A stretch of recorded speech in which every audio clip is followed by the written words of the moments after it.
함께 살펴보실 말씀 구약성경 예레미야입니다. 예레미야 22장 10절부터 19절까지 있는 말씀 교독하시겠습니다. 제가 가진 성경책 구약성경 1084페이지입니다. 예레미야 22장 10절부터 19절까지 있는 말씀 교독하시겠습니다. 제가 10절 먼저 읽겠습니다.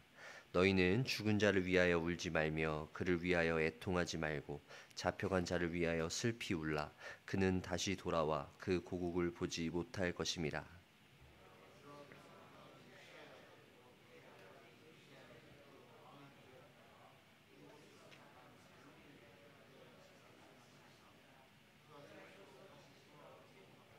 잡혀간 곳에서 그가 거기서 죽으리니 이 땅을 다시 보지 못하리라.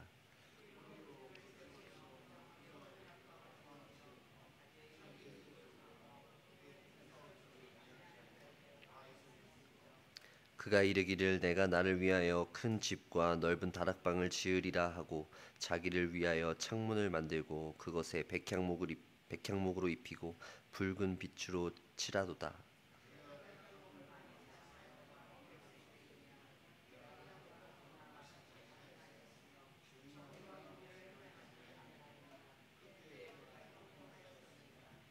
그는 가난한 자와 궁핍한 자를 변호하고 형통하였나니 이것이 나를 알미 아니냐 여호와의 말씀이니라.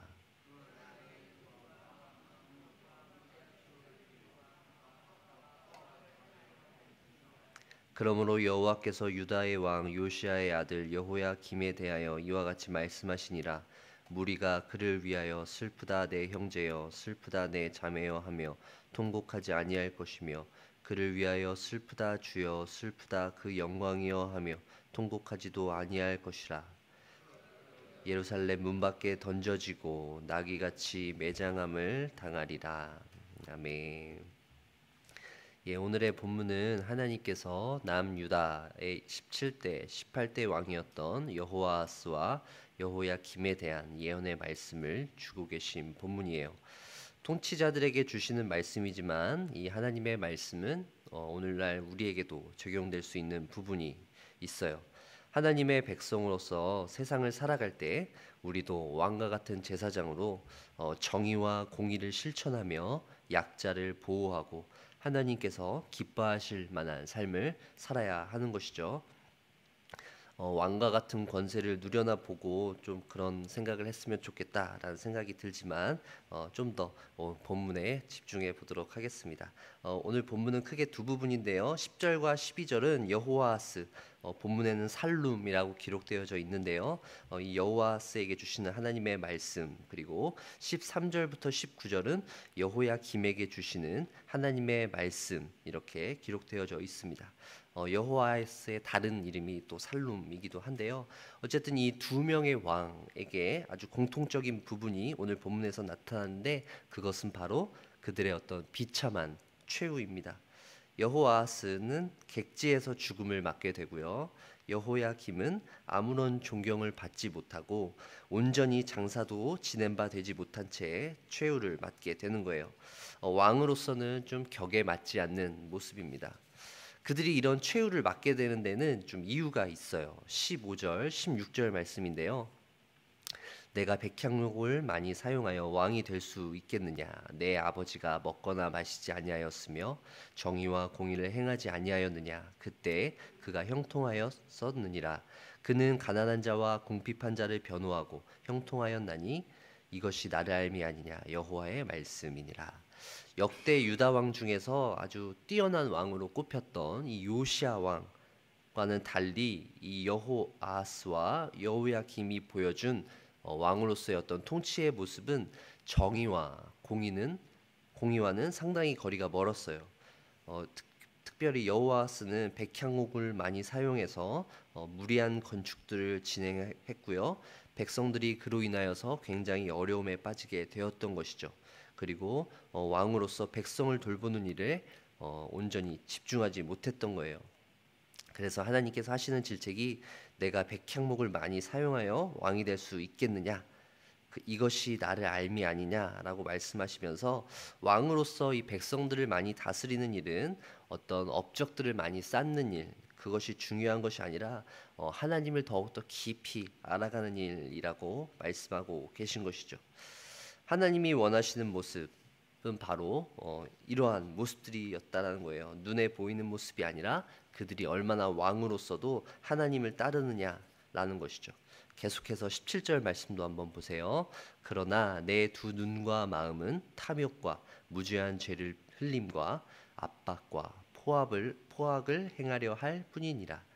탐욕스러운 모습, 그리고 무죄한 피를 흘리는 모습, 그리고 백성들을 압박하고 포악하는 모습 속에서 우리는 하나님의 대리 통치자로서 백성들을 올바른 길로 인도해야 하는 이 왕, 이스라엘의 왕으로서의 참된 모습을 우리는 살펴볼 수 있게 되죠. 특별히 우리는 가장 귀한 이 왕의 표본으로서의 모습을 저희는 예수님에게서 찾아볼 수 있어요. 연약한 인간이었던 다윗의 집, 다윗의 후손이었던 여러 왕들 중에서도 특별히 다윗의 혈통으로 오신 이 예수님께서는 이 땅에 오셔서 친히 인간의 육신을 취하시고 겸손하게 하나님의 백성을 다스리시는 그런 겸손한 왕이셨죠. 자신의 욕심을 취하지 않으셨어요. 그렇다고 또 하나님의 백성을 이용하지도 않으셨습니다. 백성을 압박하거나 또 포악하게 다루지도 않으셨어요. 친히 십자가에서 피 흘리시고 자신의 온 몸과 정성을 다해 자신의 백성을 섬기신 분이 예수님이십니다. 많은 사람들의 비난과 조롱이 예수님의 사역 가운데에서도 끊이지 않았지만 예수님께서는 그 모든 고난의 길을 묵묵히 이겨내시고 십자가에서 모든 죄인들의 죄를 용서해 주셨어요. 그리고 3일 만에 다시 살아나셨고 부활하신 후에 하늘로 올라가셨습니다. 이 참된 왕이신 예수님께서 이렇게 겸손하게 이 땅 가운데서 완전한 헌신으로 자신의 백성을 섬기셨던 모습, 우리가 생각하는 가장 이상적인 형태의 왕의 통치라고 볼 수 있는 것이죠. 사랑하는 성도 여러분, 하나님 아버지께서는 우리 가운데 상한 심령을 가지고 회개하는 마음으로 주님 앞에 나오길 원하고 계십니다. 그리고 더 이상 목이 곧은 채로 자신의 죄를 멀리하며 다른 사람들을 존중하지 않고 포악과 압박하는 일에만 열중하는 사람들에게는 하나님께서는 진노를 베푸시는 것이죠. 우리 앞에 놓인 영적인 현실을 한번 생각해 보세요.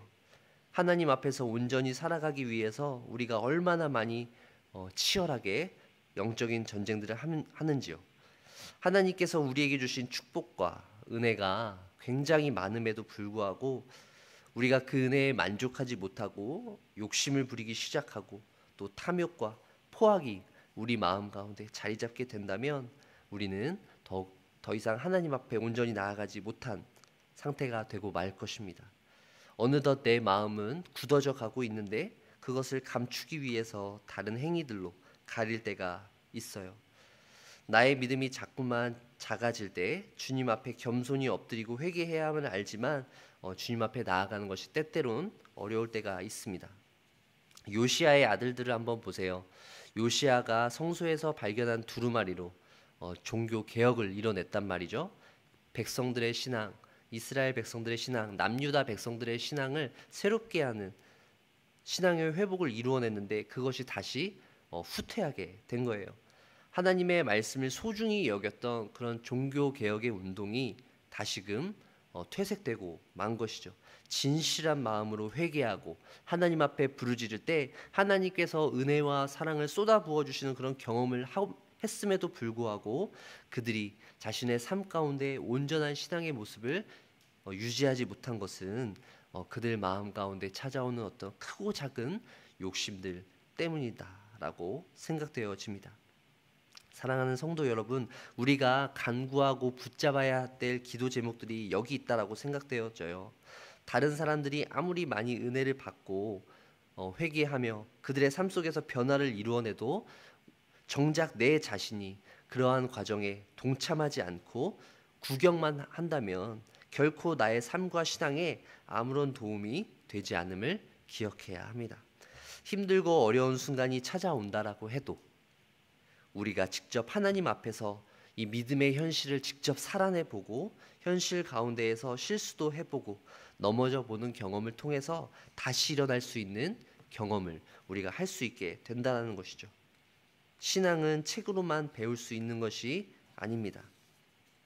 하나님을 향한 참된 지식은 결코 머리로만 알 수 없고 삶 속에서 살아내고 부딪히는 경험으로 우리는 온전한 신앙인으로서 살아갈 수 있습니다.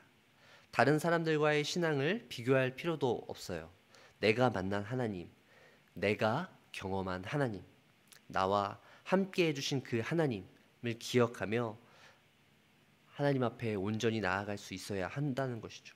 중요한 것은 우리가 얼마나 하나님 앞에 온전한 신앙, 살아있는 신앙을 유지할 수 있냐라는 거예요. 혹시 매일매일 자신의 모습 속에서 실망하고 계신 성도님들이 계시다면 오늘 본문을 통해서 귀한 은혜를 받으시길 소망합니다. 우리의 신앙은 겉으로 드러나는 모습이 아니라 하나님의 온전하신 뜻을 깨달아 하나님 아버지가 과연 누구이신지, 하나님께서 어떠한 일들을 행해 오셨는지, 하나님께서 우리가 또한 이 땅에서 지금 어떠한 모습으로 살아가길 원하신지를 알아가는 일이죠. 그리고 그것을 실천하는 일입니다. 나의 욕심을 버리고 겸손한 모습으로 한 걸음 한 걸음씩 주님과 동행하며 살아 나아가는 것이죠. 주님만 붙들고 늘어지는 것입니다. 주님께서 허락해 주시지 않으면 한 발자국도 이 자리에서 일어서지 않겠습니다.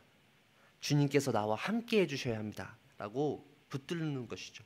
주님과 동행 없이는 나는 이 세상 속에서 나아갈 수 없습니다. 내 힘으로는 이겨낼 수 없습니다 라고 주님께 고백할 수 있어야 하는 것입니다.